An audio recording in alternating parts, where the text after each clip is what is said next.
Brought to you by Agilus Diagnostics. Health test की बात आती है तो मैं भरोसा करता हूँ India largest diagnostics company Agilus diagnostics. खुद को टेस्ट करते रहो। राज्यसभा सांसद किरण चौधरी हमारे साथ इस वक्त मौजूद हैं। मैम, आप ये बताइए, जिस तरह से तू मैं चल रही है और कशाकश चल रही है, जहां तक बात आती है हरियाणा विधानसभा को लेकर, एक तरफ भगवंत मान है, उन्होंने भी एक टिप्पणी दी है। उसके बाद हमने देखा है सुनील जाखड़, जो कि बीजेपी प्रेसिडेंट है पंजाब में, वो भी बोल रहे हैं कि भाई ये होना नहीं चाहिए, इसको प्रधानमंत्री नरेंद्र मोदी को ही रिजेक्ट कर देना चाहिए। तो किस तरह से देखते हैं आप ये? नहीं, मुझे तो समझ नहीं आती उनको क्या आपत्ति है।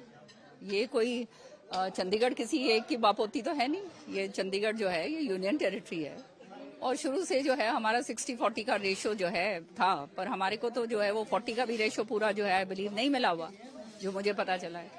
तो अगर हमने 12 एकड़ चंडीगढ़ को दिया है और उसके एवज में 10 एकड़ में हमारी विधानसभा बनने जा रही है, तो पंजाब को इससे क्या आपत्ति है? ये तो मैं समझती हूँ केवल एक राजनीतिक, वो कहते हैं ना, शोर शराबा करने वाली बात है और कुछ नहीं है। सत्य ये है कि परिसमन होने वाला है। उसमें जो परिसमन में पंजाब का भी सीटें बढ़ेंगी, हरियाणा की भी बढ़ेंगी, तो उस एवज में इस बिल्डिंग के अंदर तो काम हो नहीं सकता। तो उसके लिए फ्यूचर प्लानिंग जो है अगर हो सकती है और हो करी जा रही है तो ये तो बहुत अच्छी बात है। इसमें तो किसी को आपत्ति होनी नहीं चाहिए। आपने डिलिमिटेशन का हवाला दिया, लेकिन सुनील जाखड़ तो आपकी खुद की पार्टी के ही हैं, नेशनल फेस भी हैं। वो अब अपने पॉलिटिकल उनकी वो जो है होगी ना, वहाँ पर मजबूरियाँ, कंपल्शंस जो हैं पंजाब की, तो वो अपने पंजाब की बात करने में उनको जो है करनी पड़ेगी। लेकिन अगर हम बात करें, जिस तरह से विधानसभा में भी चर्चा हो रही है, बीपीएल यानी विभो पावर्टी लाइंस, जो तादाद बढ़ता जा रहा है, एक चिंताजनक बात है बीजेपी के लिए। देखिए, जो ये है बीपीएल हो चाहे कुछ और हो, हमारी जो अंत्योदया की जो पॉलिसी है वो अंतिम छोर के व्यक्ति को छूती है और उसके ऊपर काम कर रहे हैं। आप मानेंगे नहीं, जब ये इतने सारे लाभार्थी एक एक गांव के अंदर हैं, तो आप समझ सकते हैं ये कैसे लाभार्थी बने हैं। जब बीजेपी उन तक वहां वो पहुंच रही है ना, पार्टी वहां तक पहुंची है, उनको फायदा पहुंचा रिफ्लेक्टिव नहीं है, अनएम्प्लॉयमेंट भी हाईएस्ट है। उसके बाद अब अनएम्प्लॉयमेंट अब जो है वो दैट इज उसके कारण और भी बहुत हैं, लेकिन जो है अनएम्प्लॉयमेंट सारा सरकारी एम्प्लॉयमेंट ही थोड़ा होता है। Employment you have to generate in various other factors also.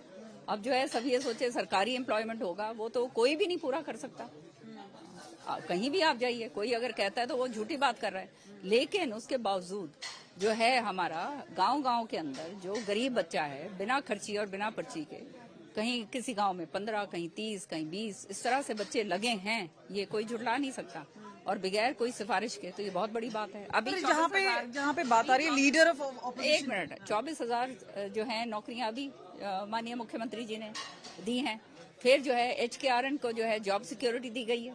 तो ये इससे बड़ी क्या और क्या बात होगी। साथ के साथ जो है आने वाले समय के अंदर CET का भी कह दिया है कि CET के जो बच्चे पास हैं और 1 साल तक अगर उनको नौकरी नहीं मिलती तो उनको 9,000 जो है मानदेय दिया जाएगा।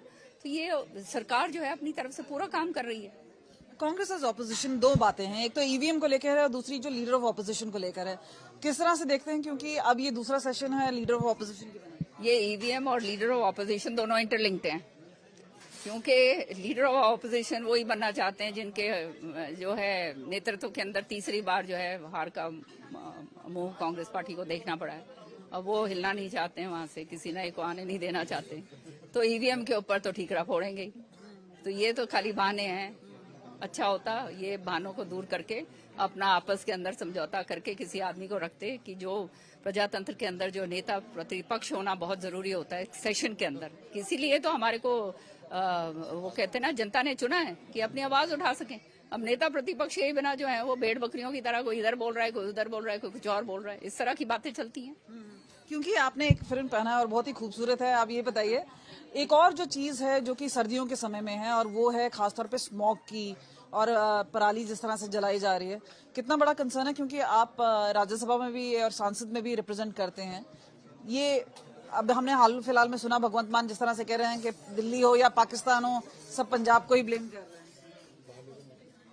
देखिए, एनवायरनमेंट जो है एक इशू है, और चंडीगढ़ में भी आपने देखा जो AQI है इतना जबरदस्त था, कल तो high, it was very high.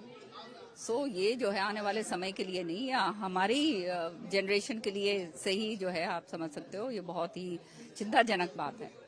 तो पराली की जहां तक बात है, हरियाणा के अंदर तो जो हमारे पराली के जो क्षेत्र हैं वो हमारा जीटी रोड है सारा, इस तरफ सिरसा के साइड में, और जो हमारा जो एनसीआर का रीजन है उसमें बहुत थोड़ा कम है। तो पराली ज्यादातर जो है आपकी पंजाब के अंदर मिलती है, तो वहीं से जला के जो है